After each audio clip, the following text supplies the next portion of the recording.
Bonjour à toutes et à tous et bienvenue. C'est toujours un plaisir de vous retrouver. Je vous remercie beaucoup de votre suivi. Ça, c'est notre chaîne YouTube. Vous vous rappelez de cette vidéo, de la vidéo numéro 13, ton application VBA étape par étape. Sur cette vidéo, nous avions conçu une application pour la première fois ensemble et je l'ai appelée ma première application. Dans cette application, quand je cliquais sur le bouton insérer, toutes les valeurs qui se trouvaient ici et se transféraient directement dans la base des données. On va faire une démonstration pour vous expliquer sur quoi nous allons parler aujourd'hui. Donc je vais exécuter. Si je fais insérer le premier text box, la valeur qui se trouve dedans, il va passer ici dans la colonne A, deuxième dans la colonne B, troisième valeur, ce sera dans la colonne C, la quatrième case sera transférée sur la colonne 4. Ce que nous remarquons maintenant en fait, c'est que les quatre colonnes se suivent, qui correspondent aussi à quatre cases qui suivent. Par contre, comment faire si les cases ici correspondent à des colonnes qui ne suivent pas? Par exemple, le nom, il va aller dans la colonne A, prénom, par contre, il ira dans la colonne C. Et puis adresse, il ira dans le E. Et puis le type de voiture, il ira dans les I, par exemple. On appelle ça transfert irrégulier. Donc pour le transfert normal, on avait utilisé transfert régulier. Dans le deuxième cas, nous allons aujourd'hui traiter le sujet, le transfert irrégulier, où les colonnes ne se suivent pas. Ça, c'est la première chose. On va faire une démonstration. Donc, je vais mettre n'importe quelle valeur. Par exemple, pour le nom test, et puis l'autre test 1, et puis l'adresse, je vais mettre test 2, par exemple, et puis type de voiture, je vais choisir n'importe, par exemple, Dacia. Et là, quand je clique sur le bouton insérer, regardez bien ce qui va se passer. Donc les valeurs qui étaient dans les cases là, maintenant ils ont été transférés vers la base des données. Ok, ça c'est bien. Par contre, je remarque bien que cette ligne que je viens d'insérer ne figure pas dans la liste box. Par contre, si je ferme et puis je réexécute, là, je vois que les valeurs de la dernière ligne, ils apparaissent. Comment faire pour que quand j'insère ou quand je supprime, regardons, si je supprime, là, ça va supprimer, la supprimer ici dans la base de données. Par contre, c'est pas supprimé encore dans la liste box. Si je ferme, et je réexécute et puis il est pas là. Donc la liste box, il se met à jour. Chaque fois je ferme et j'ouvre. Je vais pas passer toute ma vie à fermer, à rouvrir mon application pour qu'elle soit à jour. Donc il y a une solution. Nous allons parler de cette solution dans cette vidéo aussi comme deuxième objet. Troisième objet que nous allons traiter, et puis ce sera le dernier objet en fait pour cette vidéo, c'est comment faire pour en fait avoir l'entête de chaque colonne dans la liste box. Ça c'est la troisième question, le troisième objet que nous allons traiter aujourd'hui. Voyons comment faire ça. J'ai créé un fichier facilement. Donc une page, voilà, une feuille de calcul normale dans Excel. Et je fais un petit tableau nommé donc code libellé et puis stock final, entrée, stock disponible, sortie, stock final et rapport. Là, si vous remarquez bien, j'ai laissé dans cette cellule un formule qui est là. Là, il n'y a pas de formule, donc c'est des chiffres simples. Là, il y a aussi un formule, et puis là aussi, il y a un formule. Je vais juste essayer de saisir quelque chose pour que vous voyez à quoi ça ressemble. Imaginons le code, c'est 1000, par exemple, libellé, je vais dire test produit, par exemple, et puis stock initial, j'avais par exemple 144 pièces, et puis pour l'entrée, j'ai, je sais pas, 1000 pièces. J'ai fait en sorte que ici, on fait stock disponible, c'est soit tout ce qui est dans cette colonne plus ce qui est dans cette colonne, donc c'est le total. La sortie, donc je vais mettre, oui, j'ai sorti 1000 pièces. Et là, le stock final, ce sera 1044. Donc ça, ce sera le total, enfin c'est les stocks disponibles, moins ce que je viens de sortir, ça donne une valeur. Donc les stocks disponibles, moins la sortie, ou les sorties. Et puis ici, j'ai inséré un formule conditionnel. J'ai dit si ça, en fait, tout ce qui est dans stock final, était moins de 70 pièces, alors écris-moi passer une commande. Sinon, dis-moi stock est OK. Donc j'ai fait en fait, je l'ai mis en forme. Donc j'ai fait comme ça, je mis en forme pour que ça tienne compte et toujours chaque fois je rajoute une ligne dans la même forme de tableau. Aussi j'ai conçu dans Visual Basic, j'ai conçu un user form. J'ai rajouté un text box et j'ai rajouté un deuxième text box, troisième, quatrième et cinquième text box. Et puis j'ai rajouté des boutons, donc des boutons des commandes. Je les ai appelés, je sais pas, test 1, 2, 3, etc. Donc un pour ajouter, pour rechercher, modifier, supprimer, réinitialiser. Et puis il y aura pour imprimer pour la prochaine vidéo, imprimer et quitter l'application. Et puis là, en fait, j'ai rajouté une list box.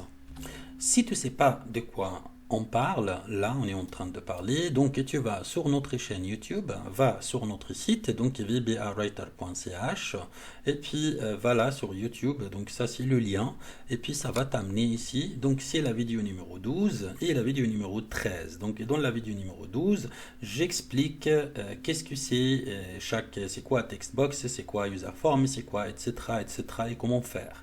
Et là, en fait, j'ai montré comment utiliser ces objets. Revenons à notre sujet, je vais juste faire pour vous montrer de quoi il s'agit, donc je vais exécuter. Vous voyez bien, donc le code, donc la case code correspond au code, donc A, la colonne A. Libellé, ça correspond à la colonne B. Stock initial, ça correspond jusqu'à là, ils se suivent les colonnes. Entrée se suit, et puis sortie. Sortie, ça zappe en fait. Donc il y a stock disponible qui n'a pas de case en fait dans mon formulaire, et ça c'est normal parce que si je mets une case, c'est-à-dire en fait mon formule il va se changer. Et puis c'est ce que je ne vaux pas. Et puis sortie, donc ça c'est une valeur à saisir. Par contre, stock final et rapport, ça c'est des cases ou des cellules que je modifie pas. Donc je le laisse calculer avec la formule. Donc là, ce sera ça. La colonne A, colonne B, colonne C, colonne D, et puis je vais sauter vers colonne F. Donc les valeurs en fait elles se suivent pas. C'est pour ça j'appelle ça transfert irrégulier. Donc pour exécuter les boutons, donc si maintenant je clique sur n'importe, il n'est pas fonctionnel parce qu'il n'y a pas de code. Donc je reviens en arrière pour actionner mes boutons depuis vbawriter.ch. Je ferme ça pour revenir en arrière. Ce que je vais faire en fait, je vais aller sur vbawriter.ch, c'est ça, le générateur de code. Comme je travaille avec un user form, je vais sélectionner user form. Et comme je travaille avec des colonnes qui ne se suivent pas, je vais aller dans transfert irrégulier. Tout ce que je dois faire, c'est de répondre à ces questions, remplir ces cases avec mon formulaire, et puis merci, je vais obtenir tous les codes nécessaires pour transformer sans répéter, puis rechercher, modifier, enregistrer, supprimer avec confirmation, etc.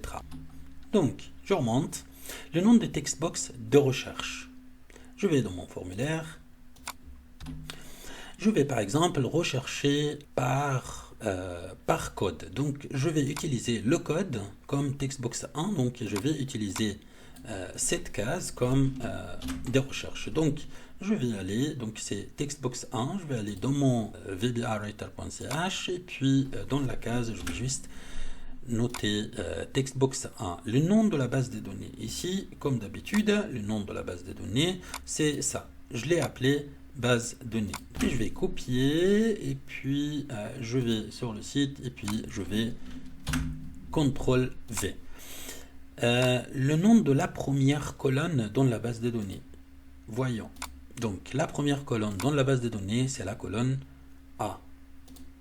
Je vais renseigner ce champ A, tac, A.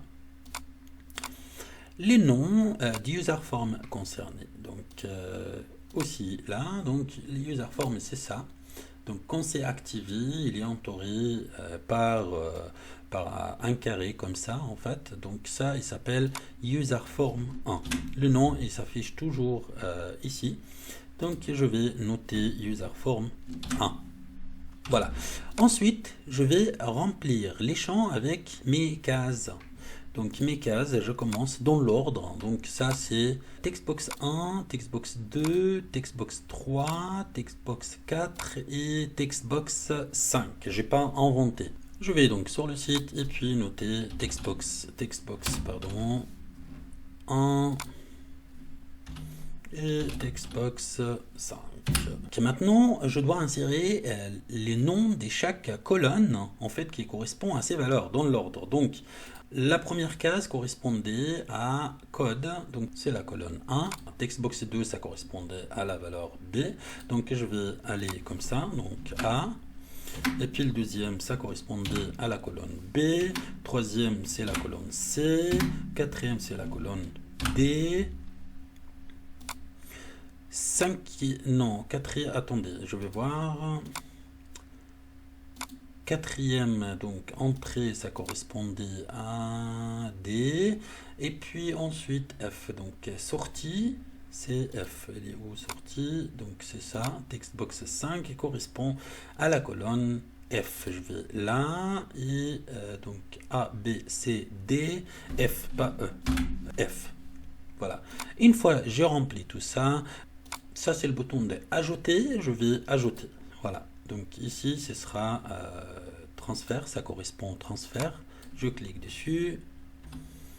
Et là, j'ai le code. Donc je vais cliquer sur copier le code. Ça se copie automatiquement. Je vais enregistrer mon travail. Je ferme ça pour revenir en arrière. Je clique une deuxième fois. Et puis là, je vais en fait copier le nom de la fonction. Vous voyez, c'est très simple. Et puis là, je vais exécuter cette fonction avec la commande call. Et puis, je vais coller le nom de la fonction. Je vais enregistrer. Et puis, je vais faire un test. Donc, si je rajoute ici code, par exemple, je vais dire 2000, par exemple. Comme ça, vous voyez. Libellé, je vais dire bonjour produit. Ensuite, stock initial, je vais mettre 200. Et puis entrée 4 par exemple. Et puis sortie 1000 par exemple. Et puis je vais ajouter. Donc je vois que mon code a fonctionné. Et en même temps que les formules ont été bien comptées dans mon tableau. Donc tu vois ici, en fait, quand c'était moins que 70, il y a l'autre message, le message qui s'est affiché, donc qui est passé une commande. Donc en fait, il tient compte. Et puis là, pour les stocks disponibles, c'était ça, plus ça, donc il a calculé, donc il a tenu compte. Par contre, comme vous voyez, les valeurs dans les cases ont été bien transférées dans ma base de données. Par contre, ils sont restés là. C'est pour ça on doit rajouter une option, c'est réinitialiser. Comment faire ça? Simple, je vais juste fermer pour revenir en arrière et puis je vais encore. Les valeurs, ils sont toujours là, en fait. Je les insère une seule fois et puis je peux tout obtenir. Donc, cette fois, je vais aller l'option réinitialiser. Donc, je vais cliquer dessus et là j'ai le code. Je vais copier le code et je vais aller dans mon formulaire et puis comme d'habitude en fait moi je préfère cette façon de travailler. Donc ça j'ai pas besoin pour l'instant. Donc en dessous de la dernière fonction, donc ça c'est cette fonction est la première, donc ça ce sera la deuxième. Donc je préfère quand je conçois une application de commencer toujours avec les fonctions, ensuite j'ai les exécutions. je vais faire la même chose, je vais copier là le nom de la fonction et puis je vais le mettre dans le même bouton. Donc le bouton il va transférer les données et puis en même temps il va exécuter la commande réinitialiser. Donc je vais enregistrer et puis je vais faire un test pour vous montrer. Et puis maintenant j'ai les valeurs. Donc je vais par exemple le code, je vais mettre 7 fois 3000, libellé, je vais dire hello there. Et puis je vais stock initial, je vais mettre je sais pas 120 et puis entrée je vais dire 4000 et puis sortie je vais dire 14 par exemple. Et puis je vais rajouter, regardez bien, voilà, je vois que les valeurs ont été transférées et en même temps je vois bien que les cases ont été réinitialisées, c'est l'objectif. Maintenant, j'ai un deuxième bouton qui s'appelle réinitialiser. Donc, je vais fermer ça. Je clique 2 fois sur réinitialiser parce que j'ai déjà la fonction réinitialiser.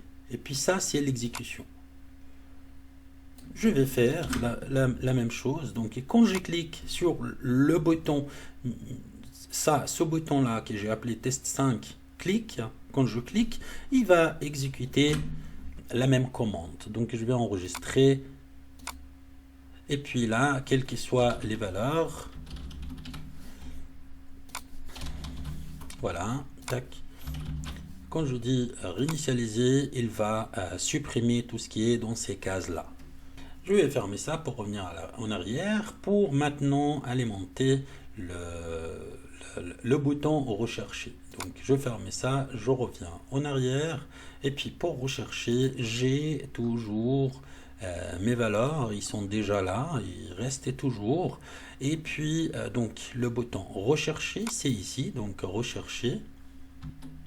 Et là aussi j'ai le code, je vais copier le code comme d'habitude et puis je vais dans mon formulaire, je clique sur rechercher en dessous de la dernière fonction et je vais encore coller la dernière fonction.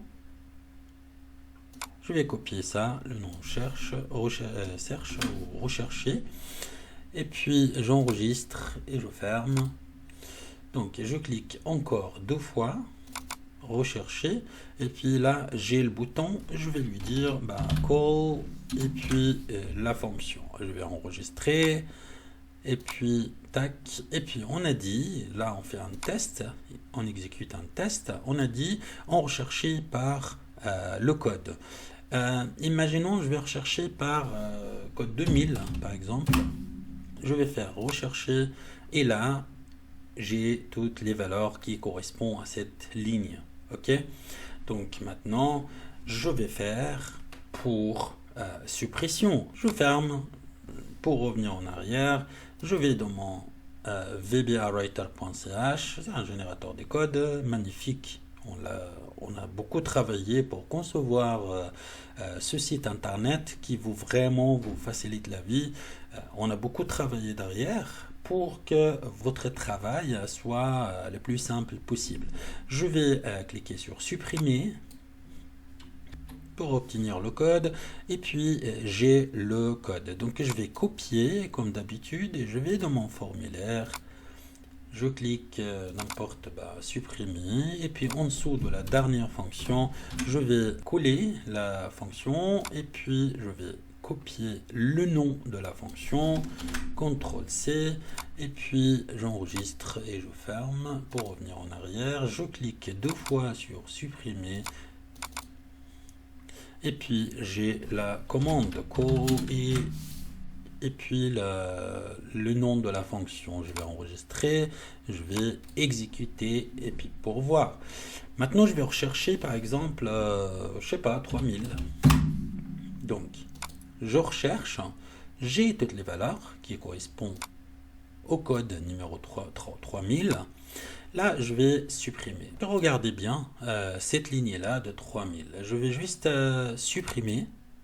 Voilà, ça a supprimé Mais on voit que ça a supprimé la ligne. Par contre, les valeurs, ils sont toujours là. Si je vais dire rajouter, il va rajouter et puis il va réinitialiser. Donc je vais rajouter aussi la fonction réinitialiser dans le bouton supprimer. Comme ça, en fait, quand il supprime, il va vider ces cases. Donc je reviens en arrière. Voilà, et puis je clique là encore une fois, et puis je vais rajouter la fonction. Là, je vois, c'est ça, en fait. Donc, je vais aussi rajouter cette fonction dans le reset all, non dans delete, c'est ça. Je vais enregistrer, et puis je vais voir. Donc maintenant, je vais faire, je sais pas, les 2000 par exemple. Le code 2000, je vais rechercher. Et puis, il m'a effectivement apporté les valeurs ici, donc sur cette ligne. Je vais supprimer. Effectivement, il a supprimé et a réinitialisé. Mais le code, il fonctionne à merveille, hein, donc ça fonctionne correctement. Et puis, en plus, vous voyez, quand on a supprimé le code 2000, il m'a pas laissé d'espace, en fait, mon code. Vous voyez, dans ma base de données, il n'y a pas d'espace, il n'y a pas des lignes vides. Elle a décalé, en fait. Maintenant, il me reste le dernier bouton, donc c'est modifier. Pour le faire, je reviens en arrière. Et puis, comme d'habitude, je vais aller dans vbawriter.ch, le générateur de code. Et mes valeurs, ils sont toujours là. Donc, je ne vais rien faire de plus. Je vais juste cliquer sur le bouton modifier et enregistrer. Je clique dessus. Et là, j'ai le code. Et puis, je vais copier le code, comme d'habitude. Et je vais aller dans mon formulaire. Je vais faire comme d'habitude, donc la même chose. Donc, je viens après la dernière fonction et je vais coller cette fonction. Je vais enregistrer le nom de la fonction, j'enregistre, je ferme pour revenir en arrière, je clique encore une fois, deux fois sur le bouton et puis là je vais exécuter call et puis le nom de la fonction. Je vais enregistrer et puis on va voir qu'est-ce que ça va donner. Donc tout d'abord je vais rajouter une fonction, voilà, je vais tout tester tous les boutons en même temps. Donc j'ai par exemple, je vais mettre 4000 et libeller high here. Et puis, stock final, je vais mettre 122. Entrée, je vais mettre 440. Et sortie, 700, par exemple.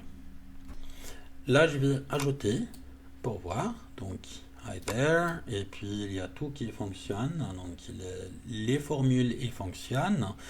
Donc, je vais rechercher la même chose. Donc, je vais rechercher, par exemple, le 1000. Donc rechercher, comme ça j'ai testé aussi le bouton rechercher.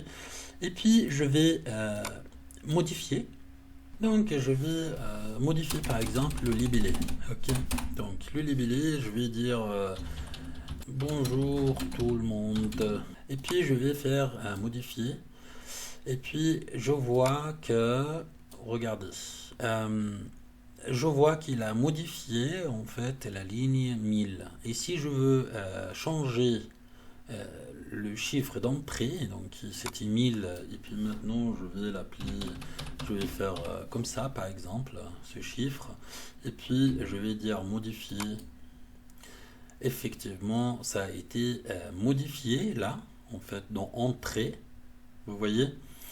Et puis la sortie, au lieu de 100, c'est ici, au lieu de 100, je vais dire 10 000 par exemple. Et modifier, vous voyez, il y a tout qui est fonctionnel. Donc entrée c'est là, et puis en même temps ça calcule. Et puis là, le message s'affiche correctement.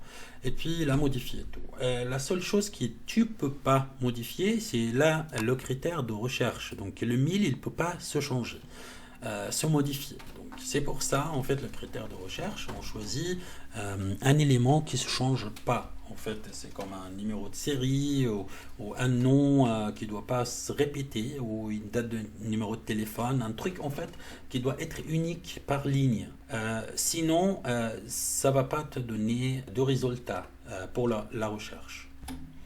Et maintenant, je vais tester en fait la fonction réinitialiser.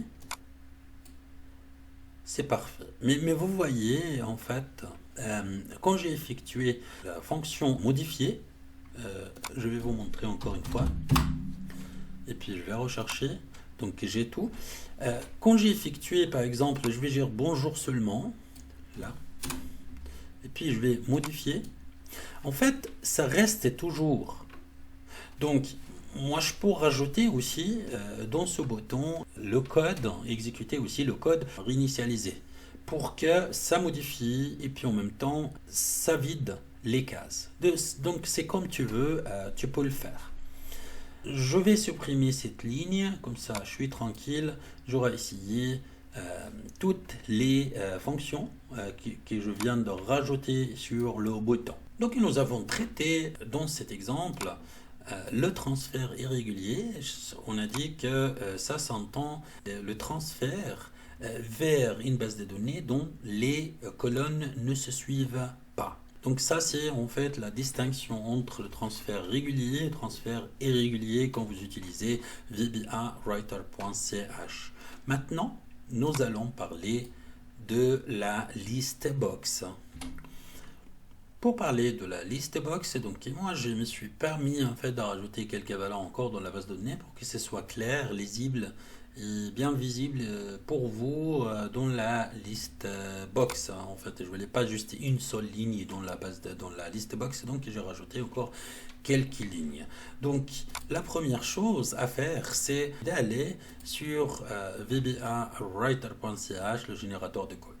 Et comme tu travailles avec userform, donc ça c'est un userform, donc il faut sélectionner toujours userform et puis listbox. Les options en fait sur cette page concernent en fait la list box. Donc tout ce que je vais faire, c'est comme j'ai traité les transferts irréguliers, ici je vais sélectionner l'option afficher les données dans la list box. Tout ce que je dois faire, c'est de remplir ces cases. Donc le nom de la list box, c'est très simple. Le nom de la list box, je clique dessus et puis j'ai list box 1. Simplement, je vais aller là et puis je vais coller list box 1. Ensuite, le nombre de colonnes que je veux afficher. Moi, je veux afficher toutes ces colonnes, même les formules. Donc, où il y a les formules. Donc, c'est stock disponible, ça c'est en formule, mais je veux qu'il me montre des valeurs, les valeurs dans ces cases. Aussi là et aussi le rapport.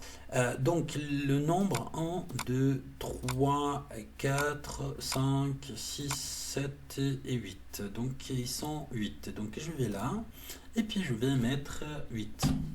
Là en fait le largeur, largeur des colonnes. Donc comme on a dit, en fait, je peux mettre n'importe quelle valeur, donc, et je peux aussi tester, et je regarde qu'est-ce que ça va me donner. Par exemple, moi je vais choisir tout comme 90, par exemple, 1, 2, 3, 4, 5, 6, 7, 8. J'ai tout choisi comme 90, ok? Le nom de la base de données, je vais dans mon formulaire, comme d'habitude, il s'appelle base données. Donc je vais copier pour éviter les erreurs de saisie et puis je vais coller là. Il s'appelle bien base données. Le nom de la première colonne dans la base de données, donc on sait qu'on commence avec A. D'accord? Donc la colonne A, je vais mettre A. Ensuite, la première ligne que je veux utiliser dans la première ligne de la base de données. En fait, la première ligne, là. Si tu veux que l'entête s'affiche dans ta base de données, dans la liste box, pardon, si tu veux qu'il s'affiche, tu vas commencer avec la ligne 1. Si tu veux pas, donc ce sera la ligne 2. En l'occurrence, nous on va utiliser A pour afficher les entêtes des colonnes dans la liste box. Donc je vais commencer avec la ligne 1. Ok. Une fois j'ai tout rempli, ce que je vais faire, c'est donc obtenir le code. Et ça c'est le code. Je vais juste copier le code et puis je vais Dans mon formulaire, je clique sur la liste box, mais en dessous de la dernière fonction, je vais coller ma fonction. Voilà. J'aime bien laisser un espace comme ça sert enfin ça fait rien, mais c'est juste ça donne l'impression qu'il y a d'organisation, en fait, pas tout coller ensemble, etc. Donc je vais copier. Là, en fait, je vais copier le nom de la fonction et je vais aussi exécuter avec la commande call. Et puis, je vais enregistrer et puis je vais voir qu'est-ce que ça va donner. Je vais exécuter. Oups. Il y a une erreur. Non, en fait, je reviens en arrière, pardon. Je clique là. Oui, en fait, c'est ça. En fait, l'exécution, donc call, exécution de la commande, elle ne doit pas être dans la liste box click. Je ne vais pas cliquer sur la liste box pour qu'il m'affiche les valeurs. Non, je vais supprimer ça.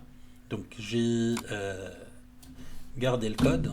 Et puis ça, ce sera en fait au démarrage de l'application. C'est-à-dire en fait les user form, pas click, user form initialize. Donc là, quand c'est initialize. Donc j'enlève ça.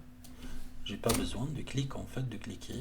Donc ce sera ici. Et puis je vais juste coller la fonction. Et puis pardon pour cette erreur, je vais juste enregistrer et puis là je vais voir qu'est-ce que ça va donner. Effectivement, je vois que les en-têtes des colonnes, ils sont juste là. Je peux donc en fait ajuster la largeur de mes colonnes dans le code. Au lieu, je sais pas, au lieu de faire 90, je vais essayer de faire par exemple, je sais pas, 50 par exemple, pour tout. 50. Et le dernier, je vais le laisser 90 parce qu'il y a quelque chose qui est écrit dedans, enfin un peu plus large. Donc j'exécute et puis je regarde. Voilà, ça va mieux comme ça parce que je vois en fait toutes les colonnes dans ma liste box. Donc c'est à vous de décider qu'est-ce que vous voulez faire, largeur, longueur, en fonction de ce que vous écrivez dedans. Maintenant, reste la dernière chose. Quand j'applique en fait une action ici, par exemple, quand je rajoute, quand ça s'affiche pas directement dans ma liste box. Donc, comment faire pour éviter ou pour que ma liste box soit mise à jour automatiquement en fait, et chaque fois j'effectue une action par ces boutons. La première chose, je voudrais, quand je clique sur une ligne ici, en fait, que ça apparaît, ou les valeurs correspondantes s'affichent dans les cases respectivement. C'est-à-dire, en fait, le code, il va apparaître ici, libellé ici, et puis stock initial sera ici, entrée ici. Par contre, ça va pas, parce que c'est en formule. Je vois la valeur de formule en fait qui apparaît dans les cellules, il va apparaître aussi dans ma list box. Et puis les valeurs de la colonne sortie, elles doivent apparaître ici. Et ça aussi, ce sera avec vbawriter.ch extraire les données de la list box vers des text box. Donc le nom de la list box, on a dit que c'était list box 1, donc là. Je vais juste coller ici le nom de la list box et puis les text box. Donc j'ai text box 1 comme on a dit avant, donc text box 1 et textbox 5. Donc ces textbox ils correspondent à en textbox 1, ça se voit là, textbox 2, textbox 3 et textbox 4 et textbox 5. Donc on sait que voilà. Ensuite obtenir le code. Là vous voyez en fait donc je vais copier le code et puis je vais dans mon formulaire et puis cliquer deux fois et en dessous de la dernière fonction je vais mettre cette nouvelle fonction, c'est extract database data in list box. Donc je vais copier ça et puis attention, ici on va faire attention à quelque chose. Donc textbox ici ça correspond à la colonne, cinquième colonne. C'est ce qui est vrai ou pas? Donc 1, 2, 3, 4, 5e colonne. Donc, est-ce que je regarde ça? 1, 2, 3, 4, 5. Non, moi je veux 6, donc 6e colonne. Donc, textbox 5, ça correspond pas 4, mais 5. Ok. Voilà, ça c'est la seule chose, juste il faut faire attention parce que nous on ne travaille pas avec des colonnes qui se suivent, donc il faut juste faire attention à ne pas importer les valeurs de la 5e colonne, en fait ça, dans le textbox 5. Textbox 5 c'est sorti, c'est-à-dire ça en fait.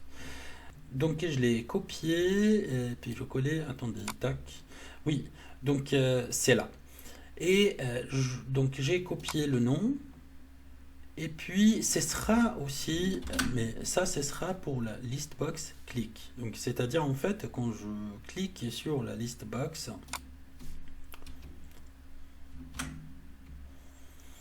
ce sera call. Donc on va exécuter, voir. Maintenant je clique. Et puis effectivement, ça va afficher les données de la ligne. Donc, et je sélectionne. Donc maintenant, je vais essayer de exécuter quelque chose pour vous montrer qu'est-ce que ça donne. Donc maintenant, je sélectionné la ligne qui contient le code 8000. Donc c'est-à-dire ça, en fait, c'est la dernière ligne dans la base de données. Je vais essayer de, par exemple, supprimer. Regardez, je vais supprimer ça et regardez là, et puis en même temps dans la base de données, d'accord? Dans la list box, pardon. Supprimer, donc je vois supprimer, ça a supprimé dans la base de données, ça a réinitialisé, mais en même temps, la ligne, elle restait toujours là. Et si je clique dessus, il va réapparaître ici alors qu'il n'est pas fonctionnel. Qu'est-ce que je peux faire? En fait, c'est très simple. Là, vous voyez, en fait, show data dans listbox. Moi, j'avais sélectionné ça, cette option, cette commande, exécuter cette commande uniquement à la réinitialisation des user forms, c'est-à-dire au démarrage de l'application seulement. Il va me montrer les données dans la list box de la base de données, et je vais faire la même chose en fait. Je vais le rajouter dans tous les boutons. Quand je rajoute quelque chose, voilà, ici je vais aussi montrer la base de données, et aussi quand j'effectue des recherches, ouais, pourquoi pas, je vais aussi afficher les données dans la base de données. Et quand je modifie, je vais aussi afficher dans la base de données. Et puis aussi quand je vais, ça c'est pour delete, ça c'est pour supprimer, je vais aussi appeler cette fonction. En fait, je vais afficher ces données dans les données dans la list box aussi de ma base de données. Et je vais enregistrer ça. Et puis, je vais voir. Allez. Donc là, on va rajouter d'abord. On va tester les boutons. Je vais rajouter un code de 9000, par exemple. N'importe. Et puis, je vais faire n'importe. Et puis, je vais stock final, je vais mettre un chiffre. Et puis, entrée, je vais mettre un chiffre. Et puis, sortie, je vais mettre un chiffre. Et puis là, je vais ajouter. Regardez bien quand je clique sur ajouter. Donc regardez bien ici, et puis regardez bien là aussi. Donc ajouter. Donc je vois que ça a exécuté, ça a réinitialisé, et puis en même temps ça figure dans ma base de données. Quand je clique dessus, il figure là, il s'affiche dans les cases, ça c'est bien. Et puis en même temps, si je supprime, qu'est-ce qui va se passer? Aussi, il va supprimer directement dans ma base de données. Donc, j'ai pas besoin de mettre update ma base de données ou actualiser ma base de données ou toutes ces options en fait qui peuvent encombrer mon application avec des codes inutiles. Donc quand je clique dessus, et je peux aussi rajouter, et quand je rajoute, là j'ai la fonction 2 fois. Et puis ici, je vais modifier, donc test là, je vais dire n'importe, donc voilà, donc j'écris n'importe quoi pour que ça se voie en fait pour vous. Donc c'était ça, cette ligne en fait qui est concernée par le changement, donc je vais changer, et puis effectivement il a effectué les modifications. Si je veux rajouter encore une fois, donc ça se rajoute, et puis si je veux supprimer quelque chose, bah voilà. Aujourd'hui, notre vidéo est terminée. Ça a pris encore un peu plus de temps que prévu. J'espère que ça vous a plu. Si vous avez des difficultés, si vous avez des questions, n'hésitez pas. Je promets de répondre à toutes les questions posées à travers notre site internet. Donc par mail, vbawriter41@gmail.com. Je réponds aussi aux commentaires sous la vidéo avec un grand plaisir. Si vous regardez cette vidéo pour la première fois à notre chaîne, donc soyez la bienvenue. Je vous remercie beaucoup de votre suivi et puis à la prochaine vidéo, nous allons voir tout sur l'impression depuis un user form, donc impression limitée ou illimitée, une zone comme vous voulez. Donc voilà. Merci beaucoup de votre suivi et je vous dis à très bientôt à la prochaine vidéo. Au revoir.